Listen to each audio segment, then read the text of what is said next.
Keyframes are the building block of animation. They allow you to control and manipulate every aspect of a layer's properties, like position, scale, rotation, and opacity over time. Without them, you are just stuck with a still image. Keyframes give you power to bring your creation to life. Whether you are making a simple logo animation or a character movement, a keyframe is a marker you place on a timeline to set a specific value for a property at a specific movement. What does that even mean? Imagine you have a car. You make a keyframe of it at the start, point A, then you move the car to point B. That is the second keyframe. Okay, so the first thing we're gonna do is like the zoom in effect. So let's get straight to it. You just come here, you go straight to color. I just want to have a different kind of a color, a little bit of a darker color here. Click OK. Then we'll just add straight to the timeline. Then you come straight to take this one. You have to have a video track before. Click Ctrl I. For a video track, take it and you drag it and put it there, then just zoom in my timeline. So what I want to have here around, I want to have a little bit of a zoom in, so I'll go straight to filters, come to here. So zoom in is under the size, position and rotate filter. Just click there and then you just move downwards from here. Just write 60 because I want to zoom it out. First I want it to be I think it's too small. Let's say, let me go with 65 first. So I want it to be this size. Then you just click this if you want to open the keyframe. So click it, then it will just create your first keyframe. That is your first keyframe. If you do notice that the first keyframe comes in a form of a box, which means it's a square or a box, which generally means that it won't have any kind of a movement. It is just still. Then you just come around here. Here you want to have another keyframe, you just have to click straight there. Then you have to just to change exactly what you want to change. So just come here, I'll just write 75. From here it will just be a box. Then from here it will just start to change, then as more like that, right? So you can see like it's zooming in very big because I said 750 instead of 75. Okay, that's exactly what I want. So if you come here, we have those things. We have a hold, of which the hold is a box, which you saw the first time we did it. Hold generally means like it will just keep it in that constant thing until like something until you change something. I'll show you the difference. So linear is the one that we are currently using. We just like you just gradually zoom in. Then if you have smooth, it will just gradually zoom in, but towards the end it will have a little bit of a smooth fade. So let's just take this, put it around here. Then I'll just show you, I'll just save this and show you the difference, the zoom in on the linear side and zoom in on the hold side and the zoom in the smooth side, so that you can see the difference between the three. Okay, firstly let me just quickly explain the linear. So the linear will come straight from here and we're gonna zoom in a very constant speed until here, until it reach its full that means 75% zoom in, then the rest will be constant. That's what like the zoom in a constant the zoom in linear will generally do. Then we go to the second part. Just come here, go straight to hold. Then this means generally it will just hold this from this size. The moment like it comes to this last point, it will just zoom in. That means nothing will change. Just come here, will be small. Then when you come to straight to this point, it will just zoom in. That's what like the hold button generally does.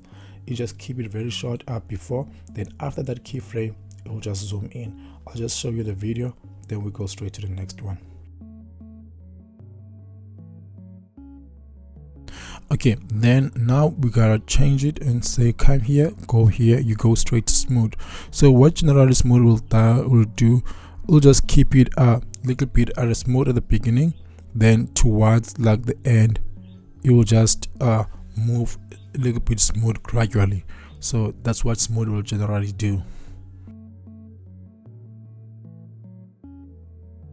let's go straight to the entire tree. So the linear will just move smooth from the beginning until the end. It will just gradually zoom in. Then when it comes to the whole will just bump like from the first point to the second point, just boom, and just change to be like big with no gradual change, just like a very rapid change. That's what whole will just do. Then the smooth will just gradually move zoom in, and towards the end we just zoom in slowly and move slowly. Then now we have what's so called ease out. So those are the all types of ease out, but the most important one are those actually all of them are important, but the ease out cubic, just you can see from the graph, we just gradually move up, zoom in, then towards the end we just move a little bit slow. The same will apply to more ease out quadratic. We just, you can see, we just zoom in, then towards the end here we'll just move a little bit gradually, like slow down, very slow down. Then towards those three, you can see it will just bump. So I'm gonna just do the ease out bounce, where you will see it just come, zoom in, then towards the end we'll just keep on bumping. And towards the end we'll just keep on bumping. I'll just choose this one, then I'll just export it, and then I'll show you like the results.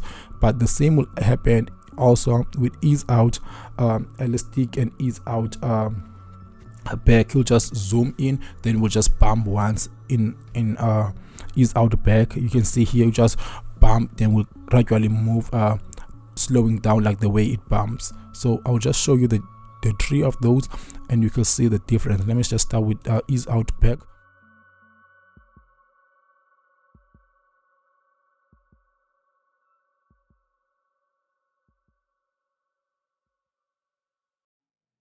Okay, now let's go to the ease out of a vehicle. So we're going to just select both of those, then just click delete. Then I'll just take my car, and then I'll come to put it there. So another thing that I will do, of which I don't have to do, is just to activate the grid. Then you come straight here, as I already said, just go straight to size, which is where we will find the position where we will be like positioning the car. Come here, you just come straight here to zoom, put it around 40, then that's generally our car. Then what we'll do, we're just gonna take this car and put it here. Let's just activate to 4x4. I want it to run until there. So you guys click there to activate your first keyframe. Then towards here, I want my car to be here, right? Then my car will just gradually move, because the first keyframe, it is called linear, as I've already told you. So we'll just change here and we'll go straight to the ease out. Just I will just make 2 examples of the ease out. If you need to fully understand this, can you please do leave a comment? I'll just explain it a little bit. So like the ease out, all those ease out from here, the ease out circular until this one, you can see from the graph, the graph generally tells you that it will just speed up, then towards the end it will just slow down. And you can see from here we'll just quickly speed up, then from around here we'll just slow down. You can see. So that's what I will do. So I'll just gonna just use like the first one. I will just use, let's just first use ease out cubic, right? And this will be our cubic. Then let's just go back to our timeline. We can just name this here from video track 1 and say this is the ease out cubic, ease out cubic. Then we just gonna go straight to our playlist, drag our car again, then we put it right here. Then we want to do the same thing, just come here, then you just come straight to your properties, just gonna copy all of that, then I'll just paste it there. We'll just do the same thing, then you just gotta delete the entire disk. Then I'll just come straight here, actually just put it there. Then I'll just want to come straight to the beginning, then I put another keyframe there. Then I want to change I just want to change my what do we call this, my ease out. Now we're gonna go with let's go with this one, ease out circular, and we go straight to our timeline, right? Like say circular, then you'll see the difference. So I'll just gonna add again my position, of which I don't have to. I can just use the same keyframe, but I just want to make things for me a little bit simple.